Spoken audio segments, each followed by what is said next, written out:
Baik, perkenalkan, nama saya Komang Andika Pramudita dengan NIM 2102014317.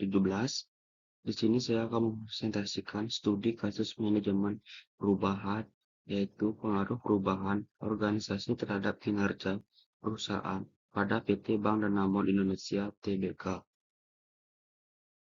Di sini sebelum lanjut ke materi, di sini saya akan menjelaskan terlebih dahulu pengertian manajemen perubahan dan tujuan manajemen perubahan.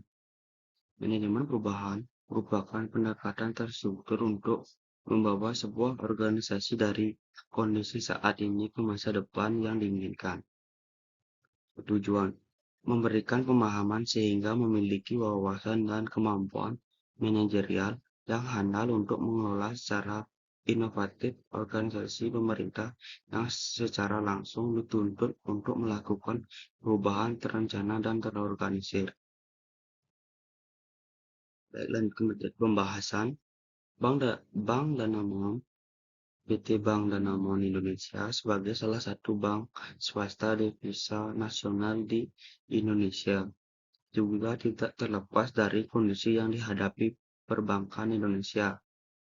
Bank Danamon saat ini memiliki jaringan tidak kurang dari 218 kantor cabang dan cabang pembantu yang terbesar di 27 provinsi serta hampir semua kota besar di Indonesia. Dengan total karyawan sekitar 7.000 orang, total aset yang dimiliki mencapai 7,3 triliun. Posisi per 30 September 1993 dan menjadikan bank swasta nasional terbesar kedua di Indonesia. Menghadapi kondisi lingkungan usaha yang harus berubah, maka Bank Danamon perubahan untuk mengikuti hal tersebut merupakan suatu yang mutlak harus dilakukan agar tetap kompetitif. Perubahan ini menunjukkan adanya usaha perusahaan untuk menutup kesenjangan dari reaksi perusahaan dalam menghadapi tingkat gejolak perubahan lingkungan yang terjadi. Perubahan yang dilakukan Bank Danamon ini sebenarnya bisa dikategorikan sebagai bagian dari suatu Business Process Rebalancing atau BPR yang sedang dilakukan. Proses tersebut merupakan suatu langkah pembenahan yang sifatnya fundamental. Pembenahan ini hanya meliputi proses bisnis saja, melainkan juga struktur organisasi, definisi pekerjaan, sistem manajemen, nilai budaya perusahaan. Tujuan utama perubahan ini adalah untuk membuat perusahaan mampu melayani nasabah lebih cepat, lebih memuaskan, lebih efisien, dan lebih berkualitas. Dengan demikian, pihak perusahaan akan menjadi lebih kompetitif dalam menghargai para pesaingnya. Untuk mencapai tujuan itulah, definisi kredit korporasi Bank Danamon melakukan suatu restrukturisasi organisasi dengan menerapkan suatu struktur organisasi horizontal. Struktur baru ini memangkas lapisan manajemen lini tengah yang ada. Dengan memangkas manajer lini tengah, struktur organisasi baru ini lebih datar. Struktur baru ini sering disebut dengan struktur yang datar atau flat organization. Dalam struktur datar ini, aturan-aturan dan prosedur-prosedur dibuat selogar mungkin untuk mengurangi dampak birokrasi yang dapat memperlambat fleksibilitas organisasi. Hal ini tentu saja dilakukan dengan tetap memperhatikan prinsip kehati-hati yang seharusnya dimiliki dan dijalankan oleh seluruh aparat bank. Dengan perubahan ini, model organisasi benar-benar menjadi sangat organik karena dipersiapkan untuk menghadapi keadaan lingkungan yang benar-benar tidak stabil. Kendala utama dalam pelaksanaan proses pembenahan ini adalah faktor manusia, karena kita mengubah orang dari pragma lama ke pragma baru. Perusahaan akan menghadapi orang-orang yang tidak berubah, yang selalu menginginkan adanya status quo dalam suatu organisasi bisnis. Biasanya selalu ada power counter dalam pelaksanaan perubahan. Kalau ada power counter yang harus dihilangkan, akan banyak yang merasa kurang senang. Rasa akan timbul tentang yang hebat dari mereka. Maka, untuk melaksanakan setiap perubahan yang dilakukan, Bank Danamon sesuai dengan komitmen para manajer mempersiapkan terlebih dahulu sumber daya manusia.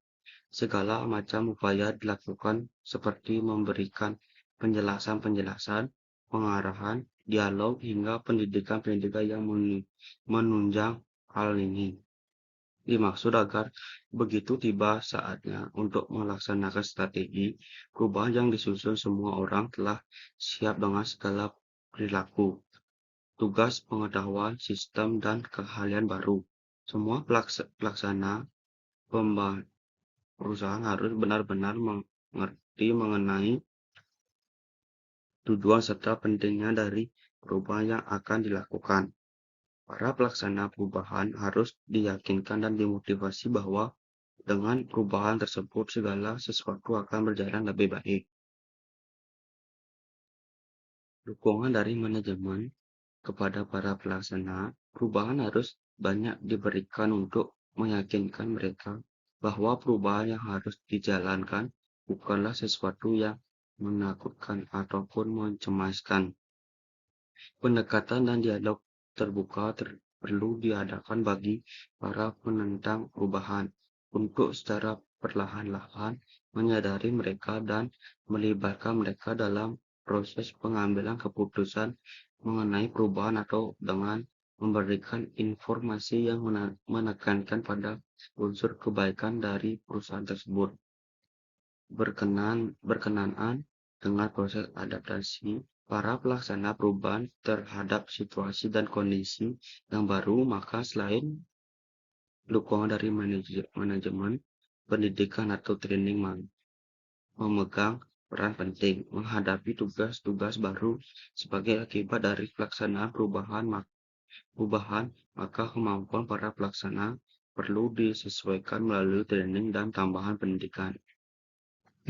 Untuk mengetahui apakah implementasi dari perubahan tersebut telah berjalan dengan baik dan memberikan hasil sesuai dengan yang diinginkan, maka perlu diadakan proses monitor.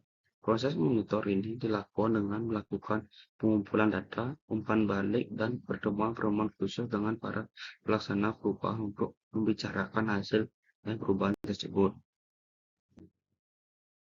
Kesimpulan, saat ini terjadi banyak perubahan lingkungan usaha yang berlangsung secara terus-menerus dan sifatnya seringkali tidak terduga dan tidak dapat diramalkan sebelumnya.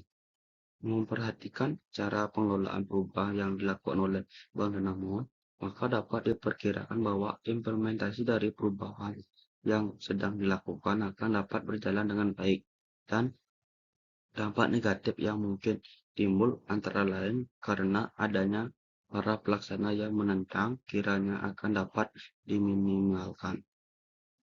Sekian dari saya ucapkan terima kasih.